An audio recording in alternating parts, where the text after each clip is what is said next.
Em 2001, o futebol brasileiro foi abalado por uma convocação que deixou todos perplexos. A seleção brasileira anunciou a convocação de um jogador cujo desempenho em campo parecia não justificar sua chamada. Mas o mistério veio à tona anos depois, quando o presidente do clube, onde esse jogador atuava, confirmou que havia pago para que ele fosse convocado. Sim, pagamos para que ele jogasse na seleção. Foi isso. Em seguida, ele soltou. Sim, muitos utilizam desse esquema no futebol brasileiro.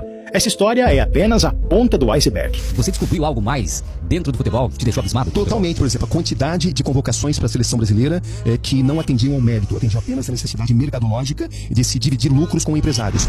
No entanto, o que poucos conhecem é que essa saga vai muito além do que se imagina. Envolve desde um misterioso contrato com a Nike até uma investigação cuidadosamente realizada pelo FBI, que resultou na condenação e no banimento de alguns presidentes da seleção brasileira. É uma história que poucos falam sobre, e hoje eu vou revelar todos os segredos para você. Enquanto o mundo celebrava a vitória da França em 1998, o Brasil sofria por mais uma Copa do Mundo tirada debaixo de seus narizes. A única pergunta que ecoava em todos os cantos era: como o Brasil perdeu esse título? As suspeitas logo caíram sobre a Nike, que estava supostamente envolvida em um esquema obscuro junto à CBF. A situação ficou tão tensa a ponto do jogador Ronaldo Fenômeno ser levado à presença de investigadores parlamentares para ser interrogado sobre a função da Nike na seleção. Bem, tudo isso teve início após a assinatura do contrato da Nike com a seleção, um acordo cercado de estranhezas e mistérios. Em 96, a Nike fechou um acordo com a CBF, naquele que se tornou o maior contrato envolvendo uma seleção nacional e um dos negócios mais polêmicos da história do futebol. No entanto, não foram apenas os 160 milhões de dólares pagos por um contrato que chamaram a atenção nesse acordo entre a Nike e a CBF. Nas cláusulas do contrato, algumas exigências levantaram preocupações sobre o poder da Nike sobre a seleção brasileira. A patrocinadora tinha o direito de escolher os adversários do Brasil em 50 amistosos durante os 10 anos da parceria. Além disso, exigia que nesses amistosos, pelo menos 8 jogadores titulares estivessem em campo. O contrato também proibia a CBF de marcar jogos em certos países. E, como se não bastasse, a busca por novos patrocinadores, independentemente de serem relacionados a material esportivo ou não, deveria passar pela aprovação da Nike. Ali, os presidentes basicamente entregaram o controle da poderosa seleção brasileira nas mãos da Nike. Essa influência atingiu seu ápice durante a final da Copa do Mundo de 1998. Não pela derrota do Brasil, o grande favorito, mas sim pelos eventos inexplicáveis que cercaram o craque da amarelinha. Ronaldo teve uma convulsão misteriosa hora antes do jogo. A escalação de Edmundo no lugar do Fenômeno já havia sido divulgada para a imprensa mundial. No entanto, minutos antes do início da partida, houve uma reviravolta e Ronaldo foi escalado como titular. Após o desempenho abaixo da média de Ronaldo na derrota por 3-0 para a França, surgiram rumores de que a Nike, que também tinha um acordo de patrocínio pessoal com o atacante, insistiu que ele jogasse contra as recomendações médicas. Afinal, ele era o garoto propaganda de sua campanha de marketing.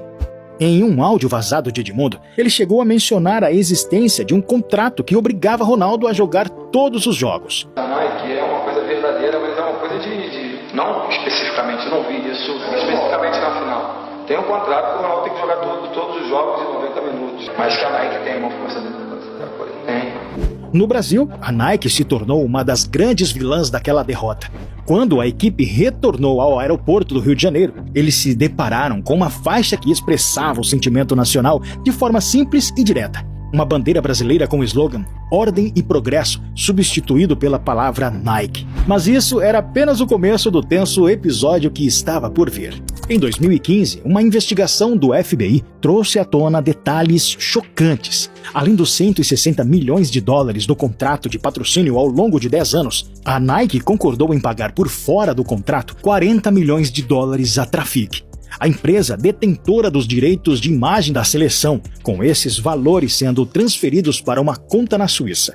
Destes 40 milhões, 30 milhões já haviam sido pagos entre 1996 e 1999, sendo que metade dessa quantia, estranhamente, foi parar nas mãos do então presidente da CBF, Ricardo Teixeira. Curiosamente, Teixeira que havia vendido os direitos da seleção para a Trafic. Além disso, uma porcentagem dos 160 milhões de contrato oficial também era dividida entre o dono da Trafic e o presidente da CBF. Como resultado dessas revelações, outros presidentes da CBF também foram condenados e banidos do mundo do futebol. Recentemente surgiram rumores de uma possível renovação, mas a Nike impôs algumas cláusulas. Uma delas, a cláusula anticorrupção. E tudo isso não marcou o fim da trama de escândalos que cercam a seleção, como os misteriosos esquemas de convocação, nos quais ninguém consegue compreender o motivo de determinados jogadores terem sido chamados. O ex-presidente do esporte, Luciano Bivar, já chegou a admitir ter pago uma comissão para facilitar a convocação do volante Leomar para a seleção brasileira em 2001. Em entrevista à ESPN, o então dirigente do clube pernambucano confessou ter desembolsado uma quantia em dinheiro a um lobista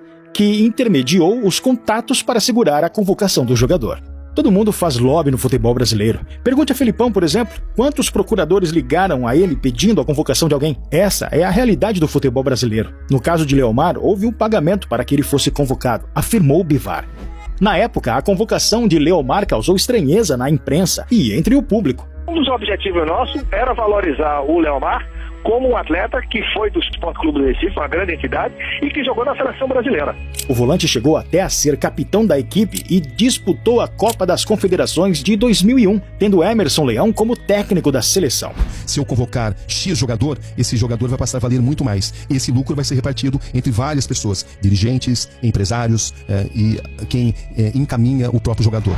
As convocações da seleção brasileira sempre geram discussões. Um dos casos mais recentes foi a convocação de Daniel Alves para a Copa do Mundo do Catar. O jogador convocado por Tite não entrava em campo há meses. O empresário Wagner Ribeiro, que já representou nomes como Neymar e Kaká, revelou que já houve sim convocações motivadas por interesses financeiros, visando valorizar o jogador para futuras transferências para a Europa. Já houve muitas convocações por interesse até uns 10, 15 anos atrás. Atualmente, eu não sei. Também existem casos de negócios na base, com gerentes e treinadores recebendo dinheiro para aprovar jogadores, afirmou. Recentemente, a convocação do atacante Matheus Cunha gerou intensas contestações. O jogador foi chamado pelo técnico Fernando Diniz pela segunda vez, apesar de não estar atravessando um bom momento no Wolverhampton. Matheus Cunha acumula 27 jogos no Wolves e apenas 3 gols marcados. É relevante destacar que ele e outros 7 jogadores convocados por Fernando Diniz são agenciados pelo mesmo empresário do técnico da seleção.